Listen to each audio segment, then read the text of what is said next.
नमस्कार साथियों, आज के इस वीडियो में हम लोग महाभारत के एक ऐसे योद्धा, ऐसे पात्र की बात करेंगे जिसे जीवन भर संघर्ष झेलना पड़ा।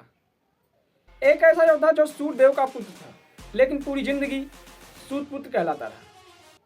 जी हाँ साथियों, मैं बात कर रहा हूँ कर्ण की। कहानी में आगे बढ़ने से पहले आप लोगों से एक छोटी सी रिक्वेस्ट है, प्रार्थना है कि आप लोग अगर इस चैनल पर नए हैं तो चैनल को सब्सक्राइब करके वीडियो को लाइक जरूर कीजिए। और हाँ, कहानी को पूरा देखने के बाद कमेंट में अपना राय शेयर जरूर कीजिएगा।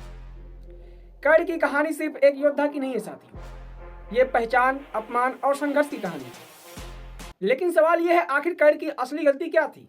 उसका जन्म या फिर समाज? साथियों, महाभारत की यह कहानी शुरू होती है एक राजकुमारी से जिनका नाम था कुंती। ऋषि दुर्वासा ने प्रसन्न होकर उसे एक अद्भुत मंत्र दिया। उस मंत्र से वह किसी भी देवता को बुलाकर संतान प्राप्त कर सकती थी। उस समय कुंती युवा थी, उनके अंदर जिज्ञासा थी और शायद थोड़ी अनजान भी। उन्होंने उस मंत्र की परीक्षा लेने के लिए भगवान सूर्यदेव का आह्वान किया और तभी भगवान सूर्यदेव प्रकट हुए। साथियों, सूर्यदेव ने वरदान दिया एक तेजस्वी पुत्र होने का। कुंती को उस समय कवच और कुंडल के साथ एक पुत्र की प्राप्ति हुई। कवच और कुंडल के साथ जन्मा वह बालक कोई साधारण बालक नहीं था, वह जन्म से ही आगे ही था। लेकिन समस्या थी समाज की। कुंती उस समय अविवाहित थी, उनकी शादी नहीं हुई थी। उस समय समाज ऐसी संतान को स्वीकार नहीं करता था। उस समय कुंती के मन में डर, अपमान और बदनामी का भय था।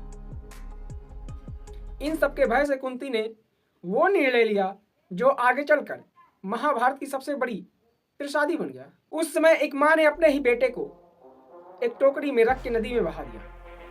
सोचिए साथियों उस क्षण को, एक तरफ मां की ममता, दूसरी तरफ समाज का डर, और इसी क्षण जन्म हुआ कर्ण के जीवन के सबसे बड़े संघर्ष का। कर्ण की पहचान या फिर उसकी संघर्ष।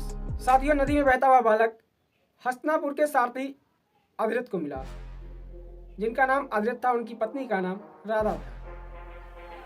उन्होंने उसे अपनाया, उनका पालन पोषण किया और नाम दिया कर्ण। लेकिन समाज ने क्या दिया? जीवन भर सूत पुत्र का ताना। यही शब्द कर्ण के जीवन की आग बन गया। साथियों, कर्ण बचपन से ही असाधारण था। धनुर्विद्या में उनकी रुचि थी, लेकिन जब वह गुरुकुल गए तो उन्हें उनके जन्म के आधार पर ठुकरा दिया गया। कर्ण साथियों वास्तव में सूर्यदेव का पुत्र था, माता कुंती का पुत्र था, पर उन्हें जीवन भर सूत पुत्र कहा गया। यहीं से उनके भीतर एक ज्वाला जली, स्वयं को साबित करने की ज्वाला। एक बार सोचिए जरा, अगर उसी दिन कर्ण को उनका अधिकार मिल जाता तो क्या कर्ण अपनी पहचान के लिए अपने जीवन में इतना संघर्ष कर पाते? तो क्या महाभारत का इतिहास बदल जाता? कर्ण की पूरी जिंदगी अपनी पहचान साबित करने में बीत गई।